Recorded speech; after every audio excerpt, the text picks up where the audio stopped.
إبراهيم وعلى آل إبراهيم إنك حميد مجيد وبارك على محمد وعلى آل محمد كما باركت على إبراهيم وعلى آل إبراهيم إنك حميد مجيد أما بعد فإن أصدق الحديث كتاب الله وأحسن الهدي هدي محمد صلى الله عليه وسلم وشر الأمور محدثاتها فإن كل محدثة بدعة وكل بدعة ضلالة ربنا لا تزغ قلوبنا بعد إذ هديتنا وهب لنا من لدنك رحمة إنك أنت الوهاب اللهم إنا نسألك الهدى والتقى والعفاف والغنى اللهم إنا نسألك الهدى والتقى والعفاف والغنى سبحانك اللهم لا علم لنا إلا ما علمتنا إنك أنت العليم الحكيم السلام عليكم يا مسلمين وعليكم السلام ورحمة الله. yau tara ga watan ramadan hijirar manzo Allah sallallahu alaihi wasallama tana 1442 wadda ya daidai da 21 ga watan hudu miladiya shekara ta 2021 muna cikin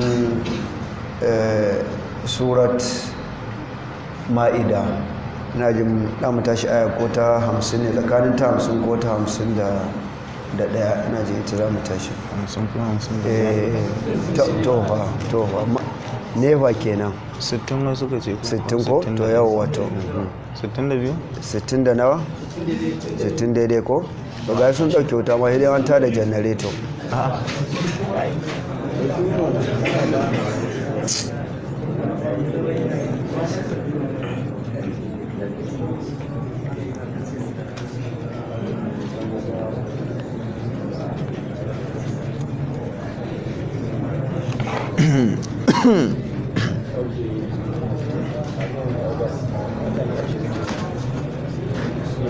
ba shakka 60 ne daidai da mu tashi kul hal unabbi'ukum bi sharrin min zalika masubata shine ayi mun shine barata da generator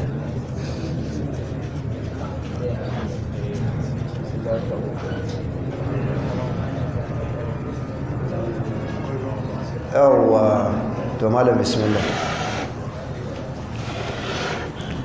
أعوذ بالله من الشيطان الرجيم بسم الله الرحمن الرحيم قل هل أنبئكم بشر من ذلك مثوبة عند الله من لعنه الله وغضب عليه وجعل منهم القردة والخنازير وعبد الطاغوت أولئك شر مكانا وأضل عن سواء السبيل وإذا جاءوكم قالوا آمنا وقد دخلوا بالكفر وهم قد خرجوا به والله أعلم بما كانوا يكتمون ai na dauka da ka tsaya aya ta 60 din ne kuma ya kazarce ta 61 na'am Allah ya ce kul hal unabbi'ukum bi sharrin min zalika masubatan indallahi man la'anahu Allah wa ghadiba alayhi waja'ala minhu al-qiradata wal khanazira wa abada taguta ulaika sharrun makana wa adallu an sawa'is sabil dalilin saukan wannan aya shine yahudawa suka aibanta musulmi baki daya suka ce ba mutane waɗanda suka rasa rabo kamar musulmi ba mutane da suke kan addini na ƙarya kamar musulmi a takaice dai suka mai da musulmi ba mutanen kirki ba ne suna kuma faɗan wannan maganganu daga lokaci zuwa lokaci cewa musulmi suna kan mafi sharrin addini musulmi su ne mafi ƙarancin rabo a addinai har ma ta kai ma idan manzon Allah ya kira su cewa su musulunta sai su ce ai mukan tuntuni mun musulunta kafin ka zo akan musulunci muke, kai ne yanzu muke kiran ka musulunta. Ko gani bane, kaga ai wannan shegantaka ne da izgili. To shine aka ce mazala ga raddin da da a mayar musu. Allah ya ce kul ka gaya musu hal unabbi'ukum bi sharrin min zalika, kuna son in ba ku labari game da mafi sharri akan abin da kuka faɗa? Tunda kun ɗauki musulmi cewa ba mutanen kirki ba ne, kun ɗauke ce kuma addininsu ba daidai yake ba, to su waye suka fi zama akan sharri sama da abin da kuka faɗa? Su ne man la'anahu Allah. Yahuda Allah bai tsine musu ba? Ya tsine musu, musamman lokacin da suka yi su ranar asabar, da waɗanda suka yi bautan ɗan maraƙi har aka ce su kashe kansu. Cewon ka fara mutum kawai shine su kashe junansu. Wa gadiba alaihi, kuma Allah ya fushi da shi, Allah ya tsine masa, Allah ya fushi da shi. Bayan haka waja'ala minhum al-qiradata wal kharar, aka juya halittar waɗansu ƙananansu aka mai da su biroyi, manyansu aka mai da su aladu. da ke yanzu da su da musulmi wa fi zama waye mafi karancin rabuwa, wa fi zama kan sharri su. Kaga wannan raddi ne aka yi musu. Kwatankwacinsa irin wannan yanzu kamar tsakanin mu da 'yan siyasa ne. Sai aka samu wani ya ce ai mu dinnan jahilai ne, mu dinnan ba mutanen kirki ba ne, mu dinnan mutanen banza ne, mu dinnan kaza kaza ne kaza, duk wata magana ta cin mutunci ya yi mana. Haka ne? To idan muka tashi mayar masa da raddi da martani, sai mu ce to yanzu a sa a faifayi, a sa a kan tebur, kuma muna son a yi adalci. Shin da mai shaye-shaye da wadda baya shaye-shaye, da mazinaci mai neman mata da wadda baya neman mata, da mai satan kudin al'umma da wadda bai satan kudin al'umma, da wadda ko fatiha ba zai iya karantawa ba, wa ya fi zama kan sharri?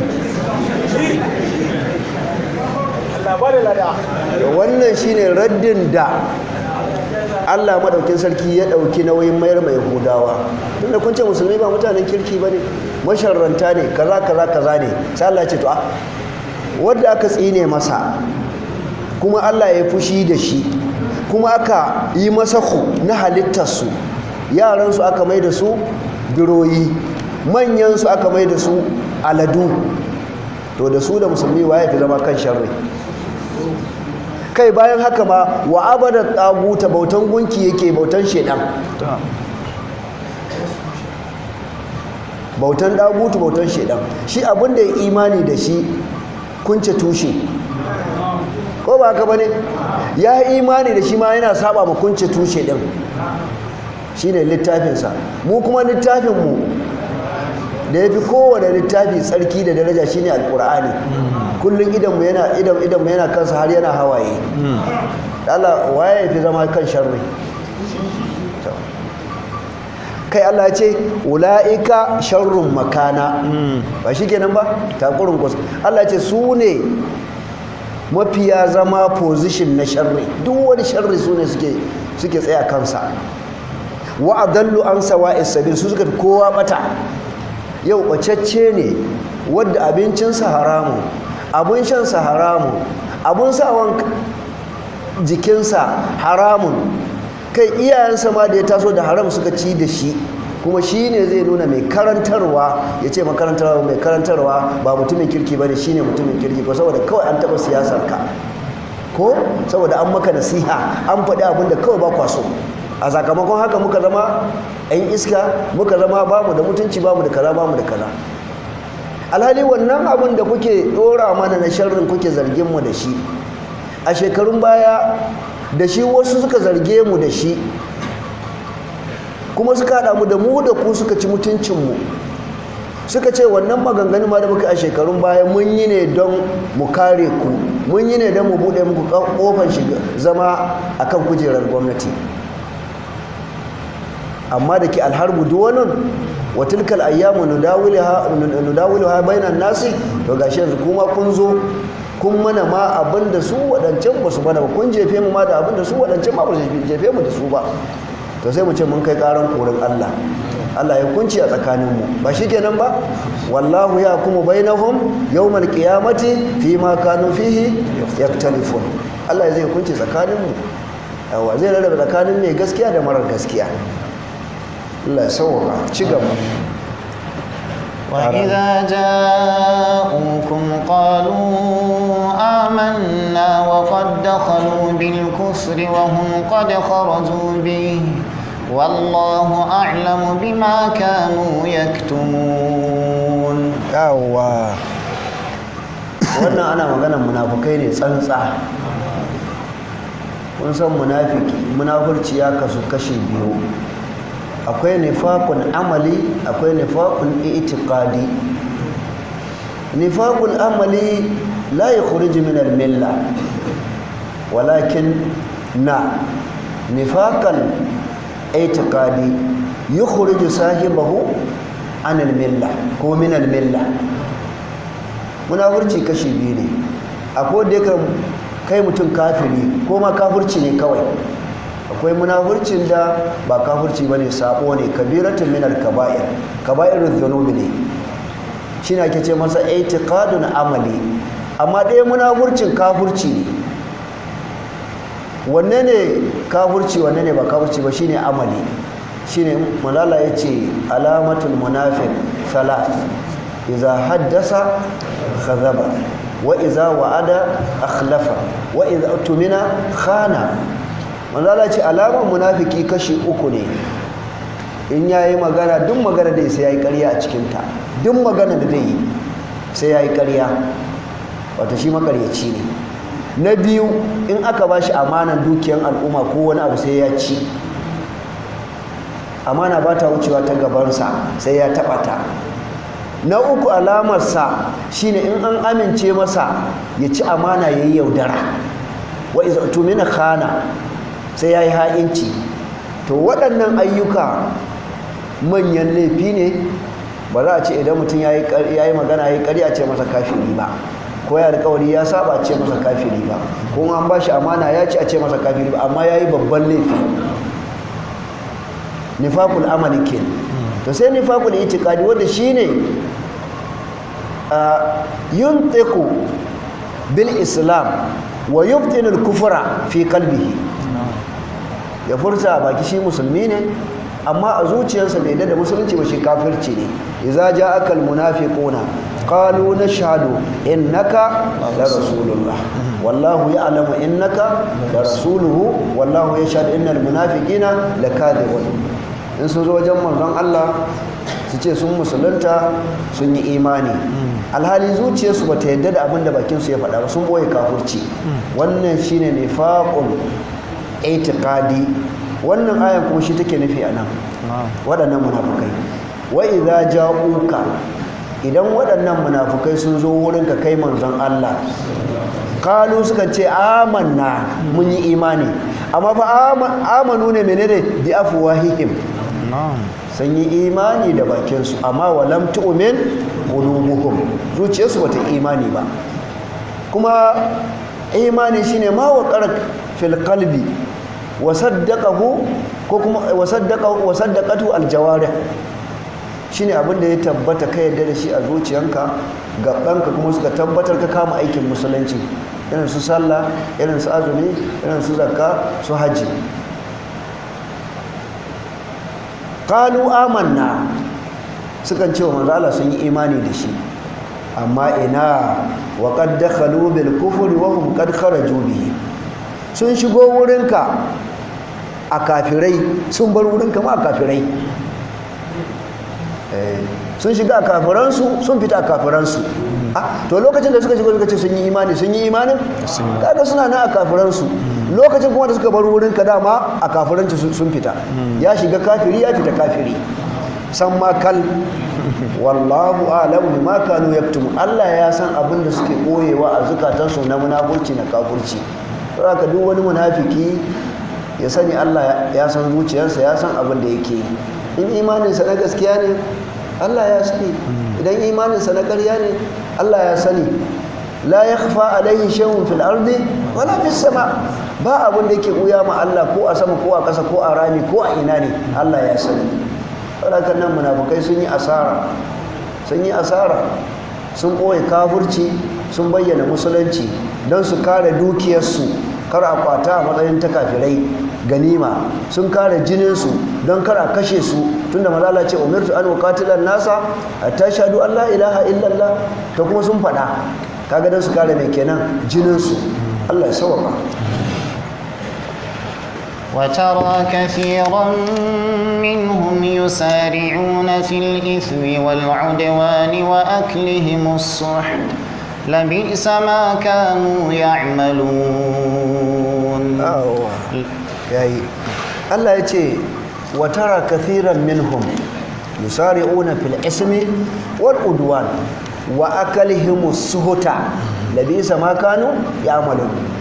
Allah ya ce wa manzo Allah sallallahu alaihi wasallam da aka ga irin waɗannan mutane suna tsere, suna rige-rige wajen sabon Allah, kullum aikin su sabon Allah, har gasa suke na sabon Allah, gasan sabon Allah wa ya fi iya sabon Allah, abinda suke kenan. Wani udwan ga ƙetare iyaka, duk wata doka ta Allah sai sun yi. Yau in ka dawo cikin musulminmu masu irin wannan sufan ga sunan kullum cikin sabon Allah suke.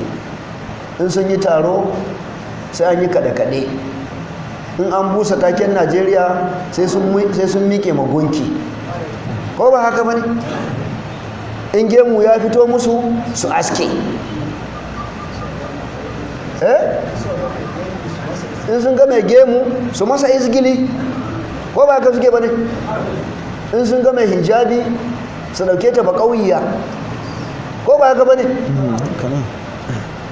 to mutumin da batarsa a fili take, babu shubha babu gubar a kanta, amma duk da haka ya ƙi nutsu ya gyara. Allah mutane su ji tsoron Allah. Allah na kallon abin da kowa yake, ya san siffan kowa, sai sa idan kana karanta Qur'ani in ka kalli mutane zai iya tabbatar maka Qur'ani littafin Allah ne. Idan wata aya ka karanta ta sai kamar yaka ce a yau ta sauka, sai da ta kalli wasu aka saukar da ita a yau, alhali shekara 1400 ya wuce aka saukar da hina. Duk abin da mutane suke aikatawa yau da jiya da gobe sai kaga ya dace da aya da dan wannan littafin Allah ne. Wa akalihumus suhuta, ga cin haramun, abincin su haramun, abin shan su haramun, suturan su haramun, abin hawan su haramun, komai haramun.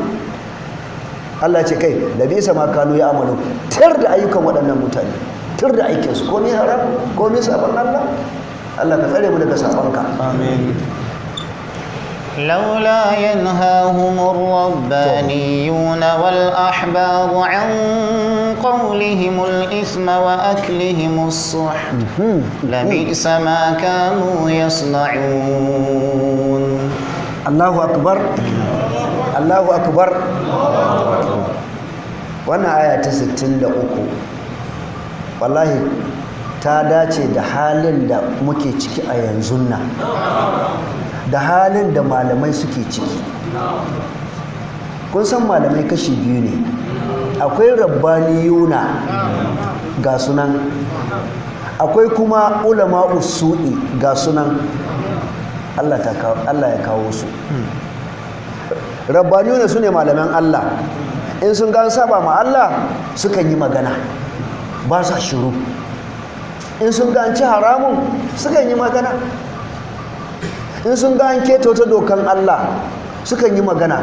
Kuma ba a hada baki da su da masu sarauta da masu iko a cuci al'umma, ba sa yarda da wannan. Kuma ba sa karban cin hanci, kuma ba sa da farashi dirim sai ɗaya ɓangaren sun ga aikata haramun sai shiru da bakinsu ba sa magana a haɗa baki da su a ba su ɗan wani abin da bai taka kara ya karya ba su goyi bayan barna su goyi bayan mabarnata. Wallahi irin wannan nan abin da ya faru kenan a cikin al'umman Yahudawa. Ai kun ji dai ayar da ta wuce waccar kun ji maganar da Yahudawa suke yi ko na izgili wa musulmai ko na cin mutuncin musulunci ko haka ne ga kuma cin haramun ko ayatar da ta biyo bayan ta faɗa ko to shine Allah ya ce laula bi ma'ana hallan in ka ji laula bi ma'ana hallan me ma'ana hallan damana yanhahumul rabbaniyuna wal ahbaru da a samu malaman Allah mana wal ahbaru da masu bauta su hana su abin da suke faɗa an qaulihim al ithma da magana ta sabo da suke yi wa musulunci da musulmai. Kamar yanzu da sai mu ce to shin waɗannan da suka fito suke zagin waɗansu malamai suke cin mutuncinsu da waɗannan malaman da suke jikinsu mana su hana su alal aƙalla tunda abin da aka bakaci su faɗa su malaman na jikinsu ba su faɗa ba to tunda waɗansu sun yi jarinta sun ba da rayuwar sun faɗa to in aka zo da a zagi waɗannan malaman ko za a ci mutuncinsu to kamata ya aƙalla ku ce a'a kun gani kar ku zage su kar ku ci mutunci wannan abin da suka faɗa na siya da suka yi gaskiya ne in za ku karɓa ba za ku karɓa ku ja baki ku shiru kar ku yi mummunan magana ko ba haka bane to amma malamai suka ja bakin kai ba ma shiru suka yi ba ma wasu su ma sun goyi baya da maganganu na shubuhat da suka dinga kawowa su ma suka yi kazafi suka yi sharri suka faɗi abin daga baki ɗaya ma bai cikin tunanin waɗanda ake gaya musu wannan magana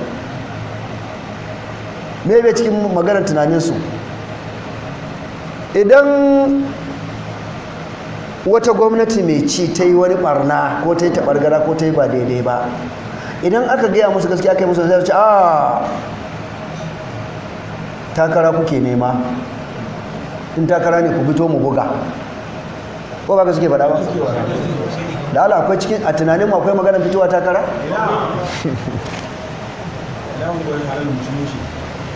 akwai maganar fitowa takara ce to ka gani su kirkiri magana ta ƙarya su kuma yaɗa ta kuma su tsaya akan haka kuma malamai su goyi bayan su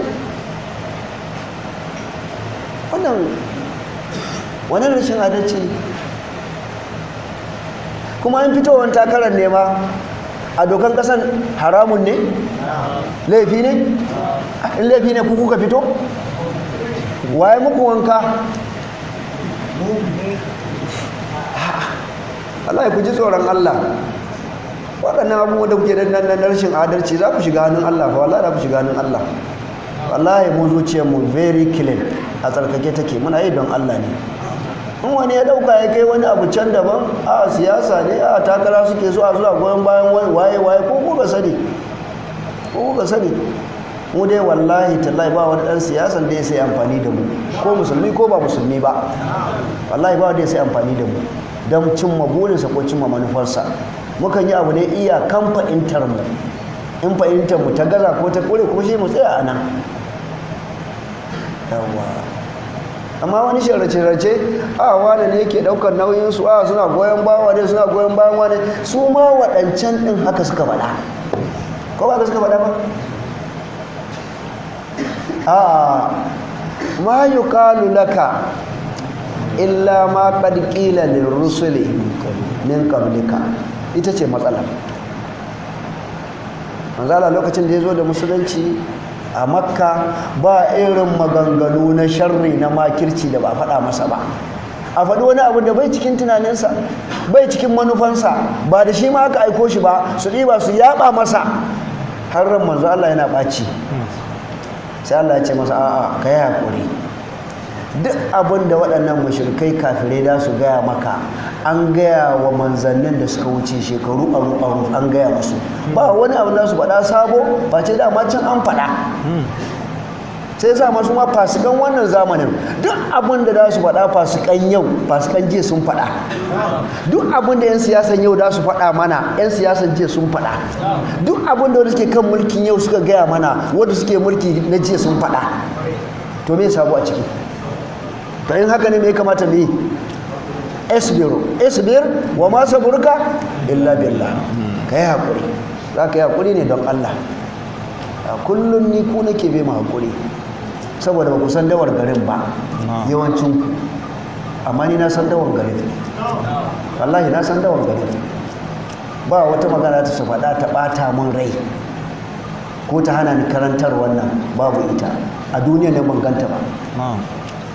Wace irin ce mai za su faɗa? Sun gama faɗa sai su kuma su girbi abin da suka shuka, ba shi kenan ba? Kun yi shuka ya fito ya yi yabanya, an yi maimai ya zara kai ya yi yaya, yanzu kawai abin da ya rage muku girbi ne. In kuwa girba kuma ku ci, don za ku ci, wallahi tallahi za ku ci. Ba ku isa ku noma ku shuka ku noma ba ku ci ba, wallahi sai kun ci, wallahi sai kun ci, wallahi za ku ci. Wannan gaskiyar magana muke faɗa. Karanta tarihi ka gani, abinda ka shuka shi za ka girba. In ka shuka alheri za ka girbi alheri, in ka shuka sharri kai za ka girbe shi. Amma dai in da ka tona ramin mugunta ka tona shi daidai, in kai wasa kai za ka faɗa. Allah ya sauwaka. Amin.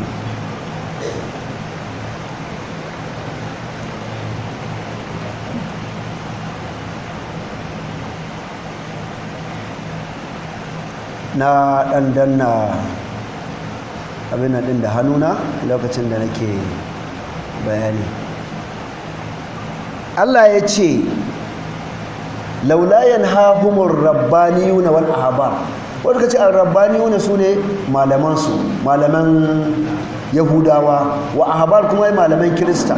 Wanda kace a rabbaniyuna sune malaman Kirista, ahbar kuma malaman Yahudawa. To duk ma dai magana tana magana da akan malamai. An qaulihimul ithma, me yasa ba su hana su maganganu da suke na saban Allah ba na sharri? Wa akalihimus suhuta, me yasa ba su hana su cin haram ba?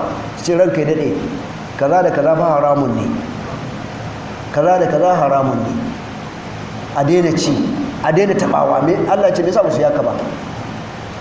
Kai ladisa ma kanu yasna, Allah ya ce tir da abin da suke aikata waɗannan malaman. Su ɓoye gaskiya, su ƙi hali da mummunan aiki, su kuma yi sharri wa masu karantarwa amma da sunan malanta. Allah ka tsare mu. Amin.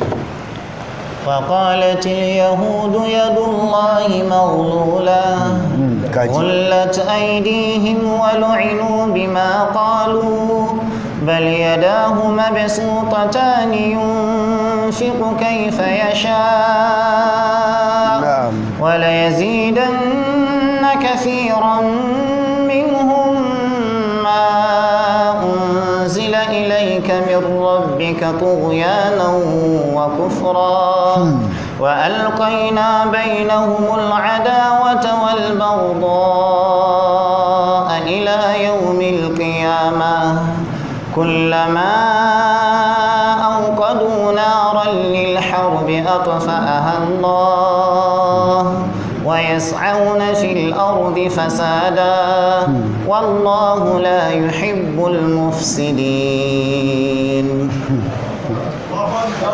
gaskiya ne wannan aya tana daga cikin ayoyin da Allah ya hikaya ya bayyana zagin da Yahudawa suka yi wa Allah.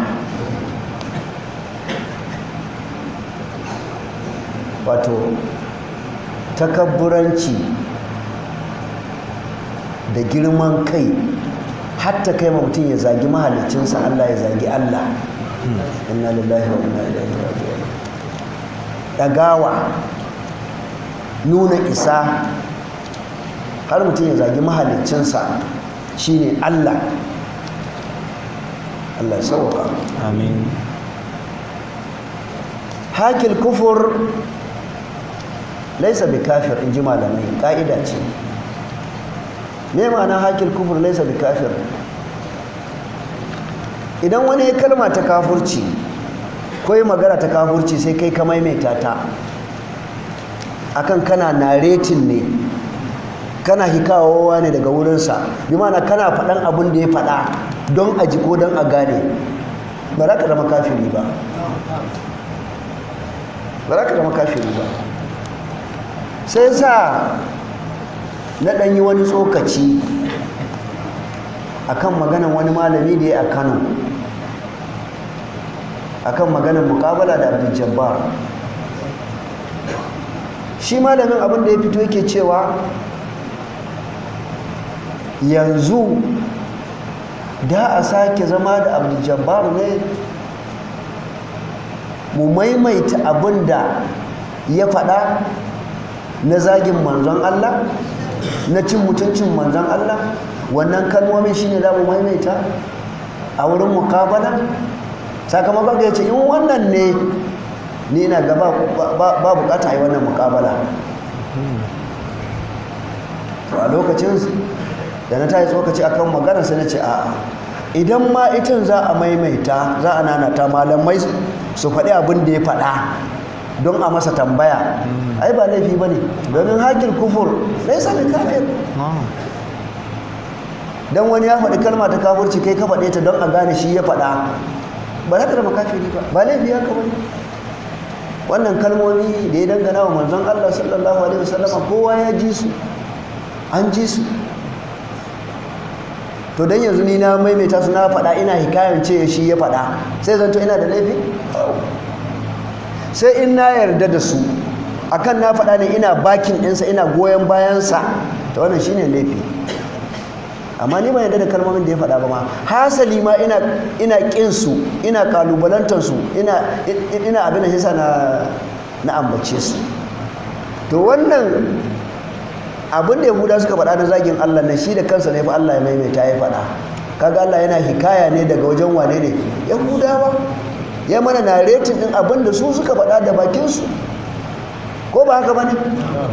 to yanzu dan kai ka zo ka karanta alqur'ani, ka karanta wannan aya wa qalatil yahud yadullahi maghlula, ba za a ce kai laifi ba, dan hikaya ce.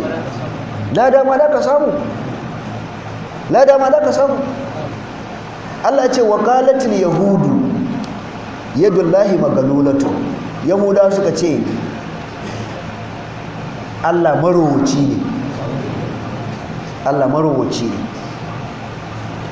saboda rowansa ma kamar hannunsa a ɗangafe suke haka, ba su rabuwa da wuyansa, balle ya sake hannu ya bayar. to yanzu tsakani da Allah, wadda Allah ya batar ba mai shiryar da shi.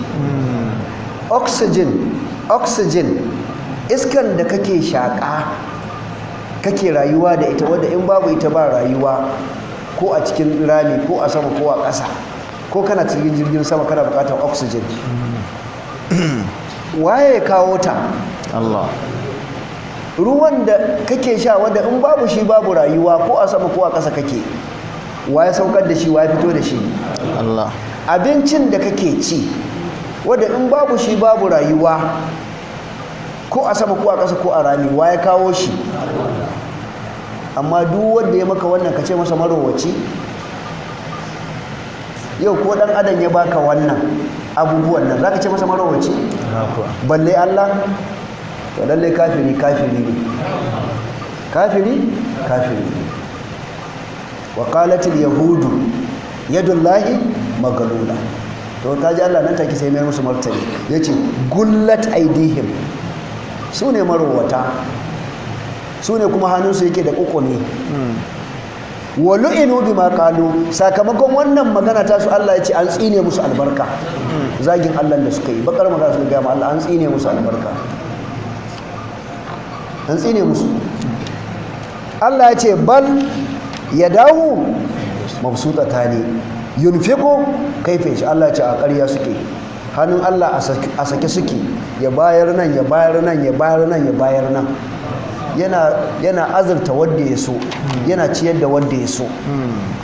to kaga al-yadu sifatun min sifatin lahi inda ahli sunna wal jama'a. hannu siffan Allah ce.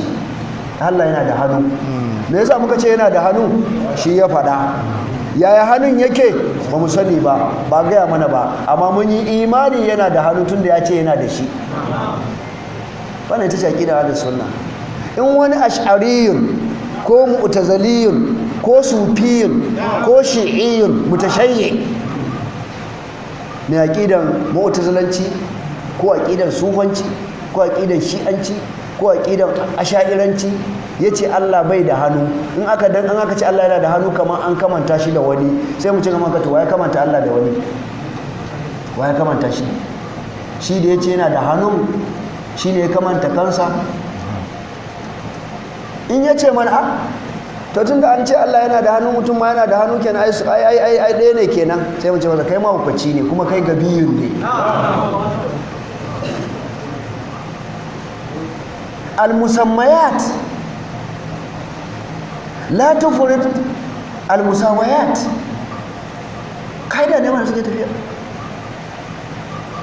Sunan naki in sun yi daidai ba sa tabbatar da cewa kuma abun daidai suke. Dan suna ya zo daidai sai hakikanin abun ya zo daidai.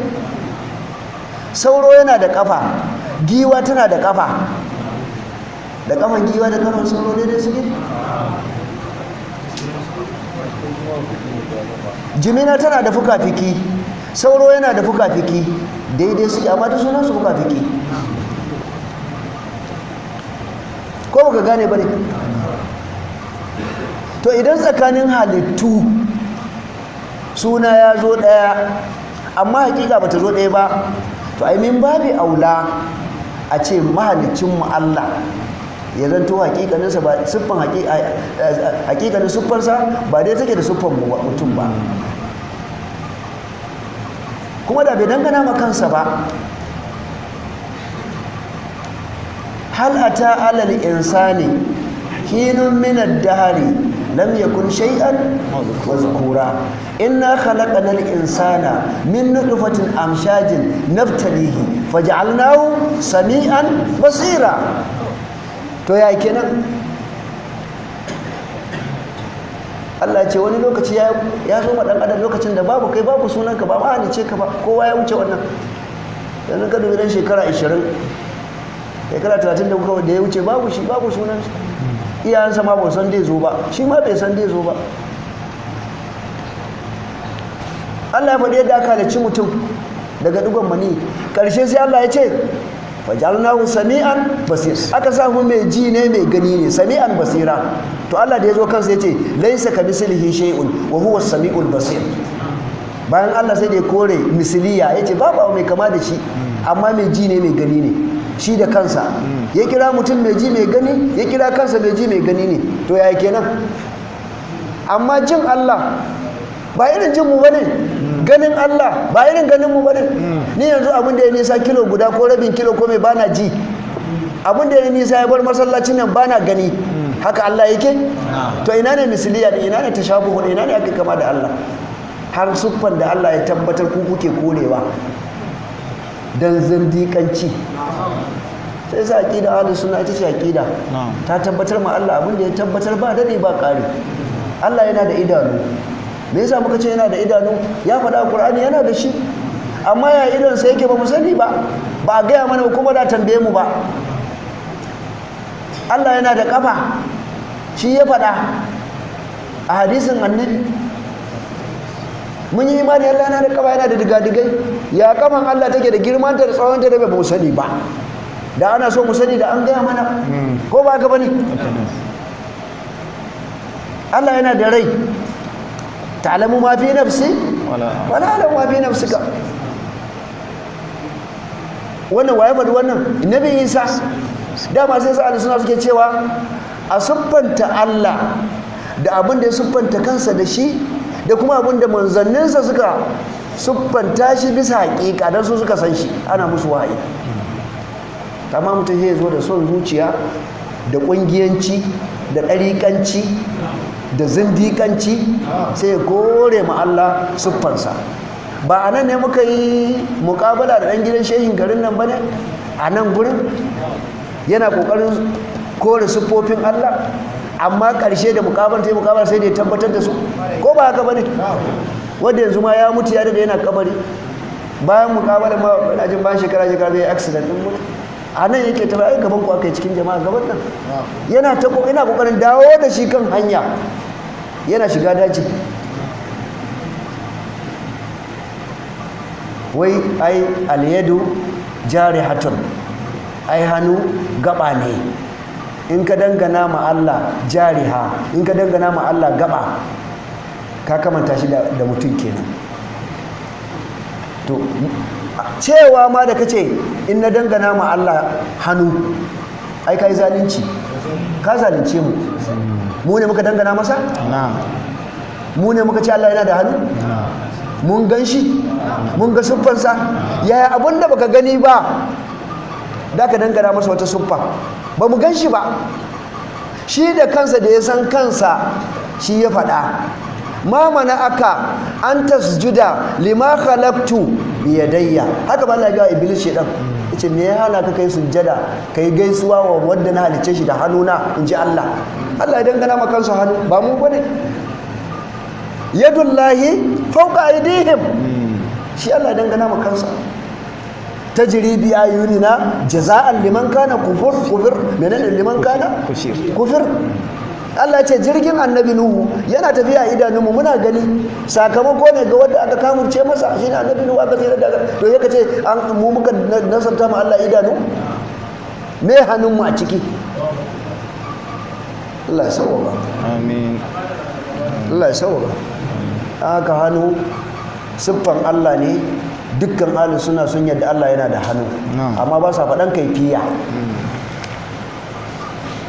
sai sa idan aka za ce aliyadu sifatun min sifatin lahi fatusu batu bila kaifiya bila tamsil bila kaifiya wa bila tamsil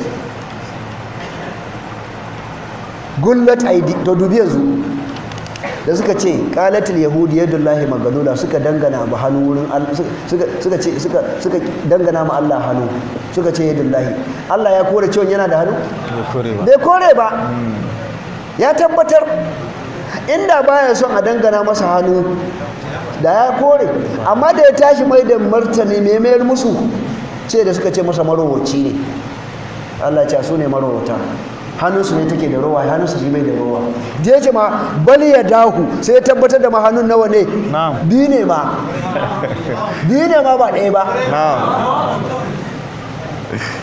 don ya dahu mudafun ne wa mudafun ilaihi kusa a wajen ƙa'ida ta idafa da cin ƙa'idodinta hasfun nunu tasniya wa nunul jam'i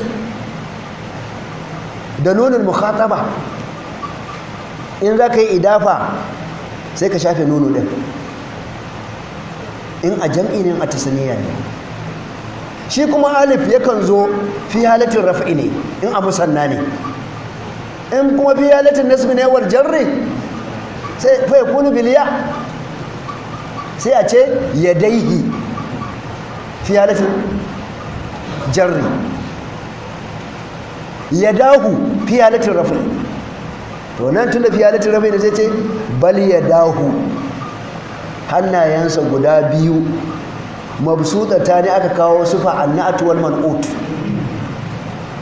mabsutata ne a sake suke yunfiqu kaifa yasha yana azurta wanda ya so yana tabbatar da hannu ya nuna ma biyu ne to shikenan yanzu an ce har ma madala ya ce kilta yadaihi yaminu kilta yadaihi yaminu to kai hannunka biyu Allah yana da hannu biyu kana jin akwai misliya akwai tashabucin hannunka guda biyu ne daidai ke da hannun Allah a'a don ma manzala ya kore kai wani tunani sai ce kilta yadaihi yaminu hannun Allah na hagun din ma kaman dama yake hagu din ma daidai yake da na dama amma yanzu kai akwai ayyukan da yawa ba za ka iya da hagun ba ba za ka iya da hagun ba, amma Allah fa komai abin da zai yi da dama zai yi da hagu. Kaga daga nan ma an samu alfarku bainaka wa bainar rabbika, an samu bambanci ko ba da bambanci ba, amma duka hannun guda biyu ne amma ga bambanci. Allah ya sa mu gane. amin. Allah ya ce la yazidanna kaseeran minhum ma unzila ilayka min rabbika tughyanan wa kufra. Allah ya ce duk wani abun da aka saukarwa manzon Allah na wahayi, na hukunci, na shari'a, to sai ya ƙara makafirai kafurci da bujirewa.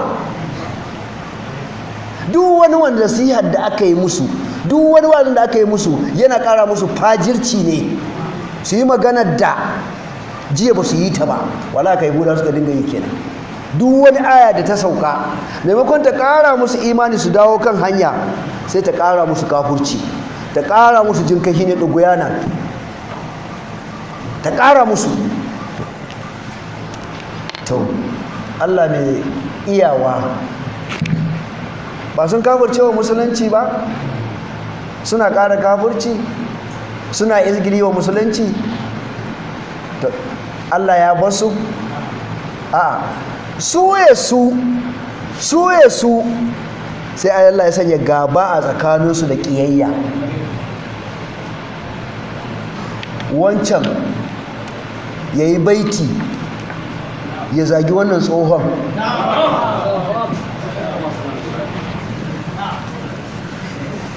almajirin wannan tsohon ya yi baiti ya zagi Abdul Jabbar, ya zagi Nasiru Kabara, ba haka ba ne? Muna da su ga sunan audio kace-kace ga sauran mu, haka suka dinga yi. Su Allah ya sa gaba da ƙiyayya, su suna ganin za su iya haɗa kansu su cuci ahli sunna, su bakanta su. Allah ya ce a kuma za ku ɗanɗana. Wa alƙaina bainahumul adawata wal bagada'a ila yawmil qiyama.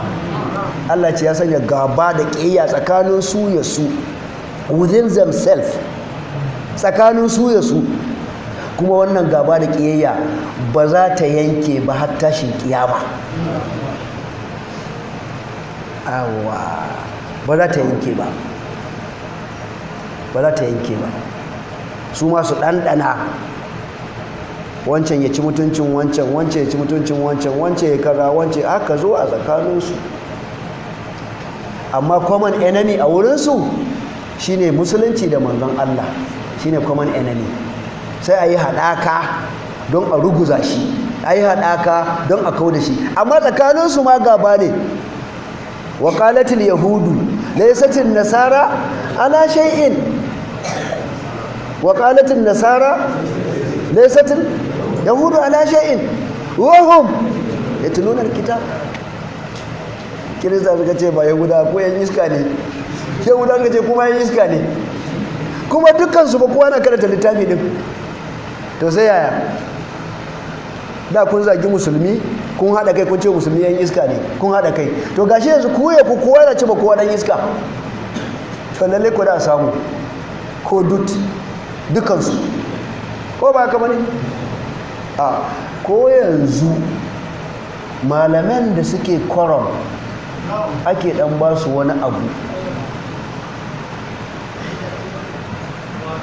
suke yada ƙarya da sharri akan masu karantarwa, wallahi tallahi su ma haka ne. Wani lokacin dan abun da aka ba su ma akai ma suke gaba da kiyayya. Ai wane ya yi wufci, wada shi da wajen rabo din kenan. Ai wane ya wufci kaza, ai wane ya wufci kaza, ya zalunce mu, sai ta gunduma masa sha. Ya ce ai ya kamata da ki 1,100 ne, to wallahi wani 200,000 ya dauka. Ya ce dan iska. Akan abin da ake ba suke raba, ai muna ji duka, muna ji. Suna kunduma junansu zagi da ashar, saboda wajen rabo wani ya dan makale, ya yi editing.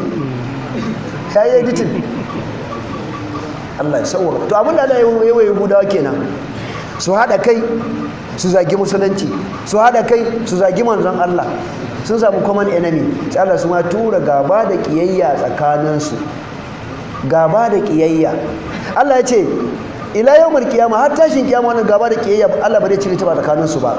Kullama auqadu naran lil harbi atfa'a halla. To kaji wani gatar da Allah ya musulmi.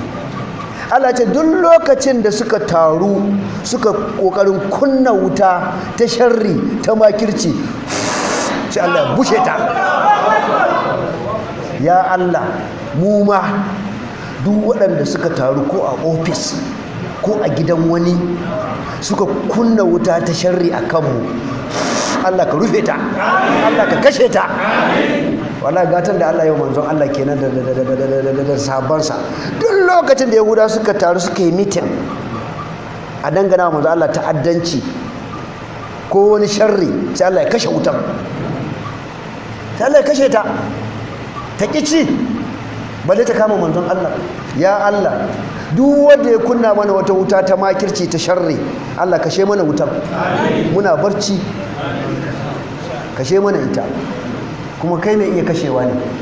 Kullama auqadu naran lil harbi, duk lokacin da suka kunna wuta na ayaki manzon Allah da ita da wannan wutan atfa'a Allah sai Allah ya kashe ta. Wa yas'auna fil ardi fasada, suna yawo ban kasa da barna zinace satan dukiyar al'umma, ƙarya, fada da addini, yaudara, sharri, saba alƙawari. Wa yas'auna fil ardi fasada, suna yawo ban kasa da barna. Kuma wallahu la yuhibbul mufsidin, kaji wallahu la yuhibbul mufsidin, Allah ba son mabarnata. To shikenan mudan tashin kiyama ga inda zaka shiga, tunda dai Allah ce baya son ka, Allah baya son ku, to mudan tashin kiyama ga inda zaka shiga. Yau ko ni ne bana son ka shiga gidana? Bana son ka shigo da kai gidana ko ka shiga? To aljanna ta Allah ne, Allah kuma ya ce bai son mabarnata, ta yana shiga aljanna? Wallahi ba za su shiga ba. Allah ka tsare.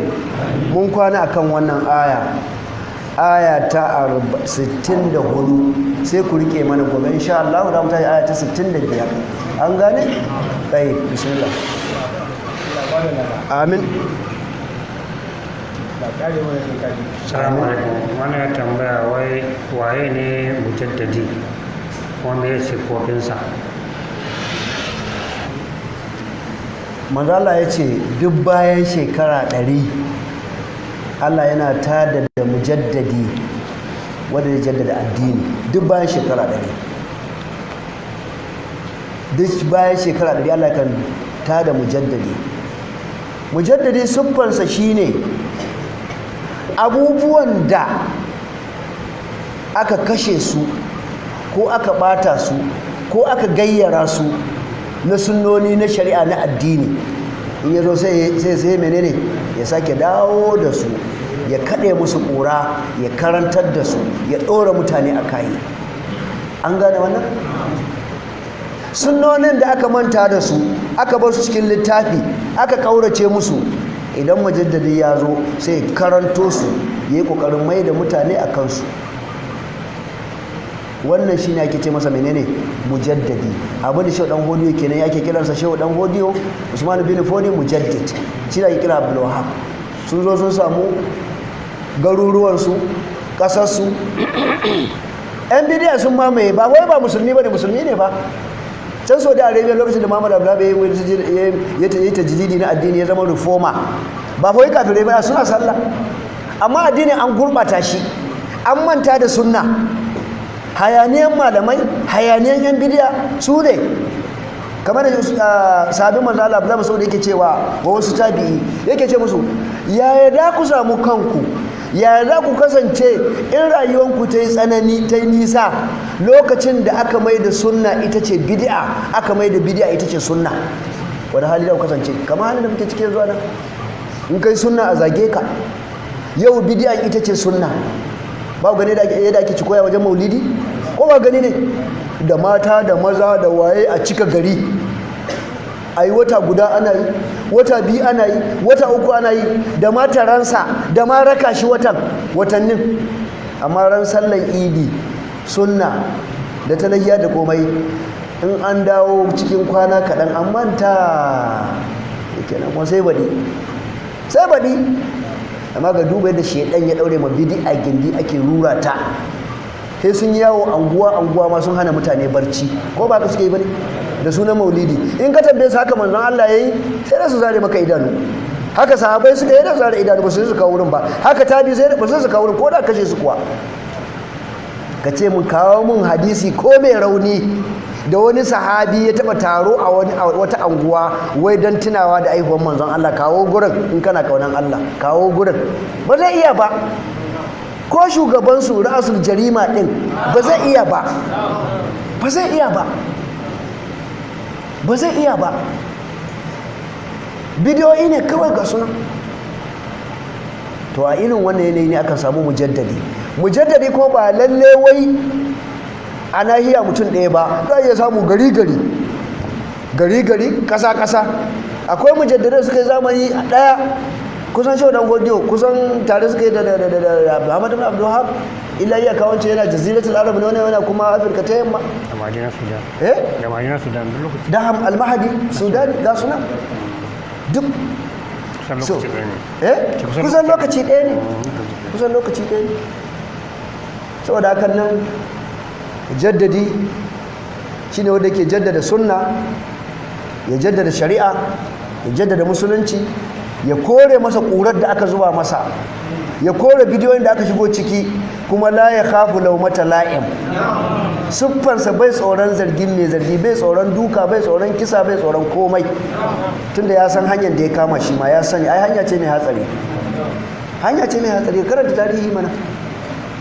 Su Malam Jafar akan me ya kashe su Albani me yasa aka kashe su, wadanda duk akan me ya kashe su, Sheikhul Islam akan me ya mutu. Da hanya ce tana da hatsari. Yawa da ka jaddada addini abu ne wanda yake da wahala, sai an daure, sai an kaurace mu duniya, an sa Allah a gaba. Kuma siffan mujaddadi na addini da ka samu ya sha bamban da malaman zamaninsa. Aka dan godiyo, ku je karanta littafin shi dan godiyo. Yace in dai mujaddadi ne sai ya saba wa malaman garinsa. zai magana kan zalunci su ba su yi ba. Zai yi magana kan zalunci su ba za su yi ba. Zai yaƙi barna su ba za su yaƙa ba. In ya gana zalunci zai yi magana su ba za su yi magana ba. Kai sukan zama yadun wahida alaihi, su haɗa baki a kansa, su ce ai rashin kunya ne, yanzu ya fi kowa ilimi ne, ba mai ilimi sai shi. Waɗannan maganganu da yake faɗa, duk me yasa mu ba mu faɗa ba, me yasa malamai ba su faɗa ba, ai wannan rashin. Duk wani mujaddadi haka ake gaya masa. Amin ya Allah, amin.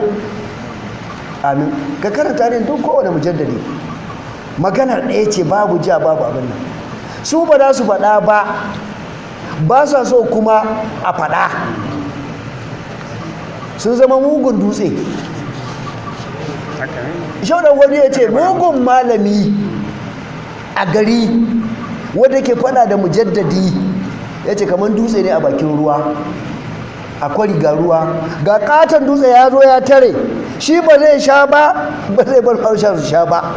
To haka mugun malami yake, shi ba zai bi gaskiya ba kuma zai bar duk wanda yake sauraron sa yake jin maganar sa ji ba. Saddu ya sudduna an sabilillah, haka suke. Allah ya tsare mu. Subhanakallahumma wa bihamdika ashhadu an la ilaha illa anta astaghfiruka wa atubu ilaik.